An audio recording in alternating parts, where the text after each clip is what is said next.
Hello বন্ধুরা, নমস্কার। আমার ছোট্ট চ্যানেলে তোমাদের সবাইকে স্বাগত। তো দেখো, প্রতিদিনের মতন চলে এসেছি ছোট্ট আবার একটা ব্লগ নিয়ে। তো আজকে যাচ্ছি আমরা, দেখো, ননদের বাড়িতে ঘুরতে। আর পুরো ফাঁকা মাঠটা দেখো, দেখতে কতটা কতটা সুন্দর লাগছে।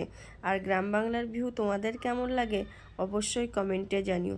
আমার ভিডিওগুলো কেমন লাগছে তাও কমেন্টে জানিও।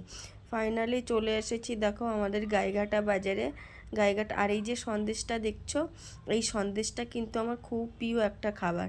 আমরা যেহেতু ব্যাঙ্গালোরে থাকি, ব্যাঙ্গালোরে কিন্তু এই সন্দেশটা পাওয়া যায় না। বাড়িতে গেলে কিন্তু তখনই আমরা এই সন্দেশটা কিনে খাই। আমরা না, মানে আমি খাই। আমার খুব পছন্দের একটি খাবার এটা।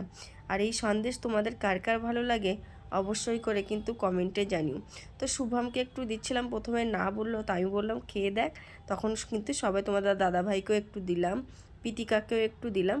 আর আমার তো এটা খুব খুব খুব পছন্দ, খুব ভালো লাগে এটা আমার খেতে। আর দেখো, এটা খাচ্ছি কিন্তু আমাদের গাইঘাটা বাজার থেকে কিনে।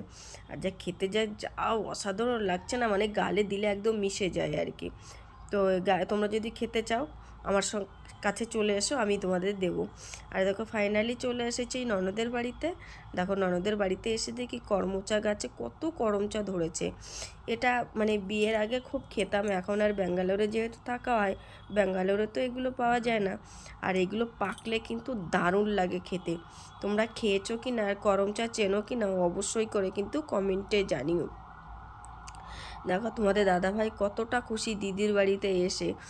মানে সারা বছর তো ব্যাঙ্গালোরে থাকা হয়, আর বাড়িতে গিয়ে একটু এদিক ওদিক ঘুরতে গেলে মনটা কিন্তু আরও ভালো হয়ে যায়। দেখো, করমচাগুলো লাল লাল হয়ে আছে পুরো। আর এদিকে দেখো, বৃষ্টি শুরু হয়ে গেছে। দেখতে না দেখতে বিকাল হতে না হতেই বৃষ্টি শুরু হয়ে গেছে। আর গ্রাম বাংলায় বৃষ্টি পড়লে কিন্তু অনেকটাই বোঝা যায়, শহর এলাকায় কিন্তু অতটাও বোঝা যায় না। আর দেখো, রাস্তায় কতটা জল জমে গেছে। এটা ছিল হচ্ছে গাইঘাটা বাজারের রাস্তা আর কি। আর এদিকে দেখো, জামাইবাবু একটা কবুতরকে স্নান করাচ্ছে। ওই জামাইবাবুরা এটা পুষেছিল। আর এই কবুতরটা আমি প্রথমবার এরকম কবুতর দেখলাম, খুব সুন্দর দেখতে কবুতরটা। আর এদিকে দেখো, পিসি, ওর পিসি হচ্ছে আইসক্রিম কারখানাতে কাজ করে। তো দেখো, ওর পিসি নিয়ে এসেছে সন্ধ্যাবেলা আইসক্রিম। আর শুভমের মুখটা দেখো, এত আইসক্রিম দেখে ও প্রচুর খুশি হয়ে গেছে, প্রচুর খুশি হয়ে গেছে। আর দেখো, আমিও কত হাসি। এইবার দেখো, স্পুন খুঁজে পাচ্ছে না, ও খুলতেই পারছে না। তা তোমাদের দাদাভাই বললো আমি খুলে দিই। তো বললো যে না না না, আমি খুলে নিচ্ছি, আমি তো খুলতেই পারবো। আর স্পুন দেখো শেষমেশ কোথায় আছে, দেখো তো, আইসক্রিমের মধ্যে আছে। আইসক্রিমের মধ্যে আছে দেখো স্পুনটা। আর এই আইসক্রিমটা খেলাম, এত টেস্টি, এত